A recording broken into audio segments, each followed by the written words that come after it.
講你都唔信，呢一堆全部日本製嘅碗碟加埋港幣100蚊都唔使。其實咧，我本身去呢度買嘢嘅時候咧，都冇諗住拍呢條片。買完真係太大，跟住我就 post 咗上 thread 啦。都有好多人留言話會去旅行嘅時候買啲碗碗碟碟，所以我就覺得可以分享俾大家，下次去東京嘅時候咧，可以去嗰度。如果你中意廚具嘅話咧，你會行到唔捨得走。咁我哋就睇下有啲咩啦。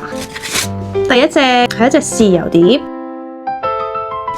第二隻都係醬油碟嚟嘅，可能裝多少少 sauce 嘅時候用。第三隻呢個我覺得好靚，跟住再嚟就係一個不規則形狀嘅碗，跟住就係呢個，好，最後就係一隻碟啦。呢個 size 大約係裝到一件細嘅蛋糕啦。全部都好靚，我自己全部都好中意啦。其實我都去咗另外一間嗰度買嘅，咁呢間就貴少少啦。我 total 就買咗3樣嘢嘅，分別係3個唔同尺寸，但係都係橢圓形嘅碟。而呢度就係東京嘅闔與橋道具街啦。記得 save 低呢條片，同埋記得一定要格價。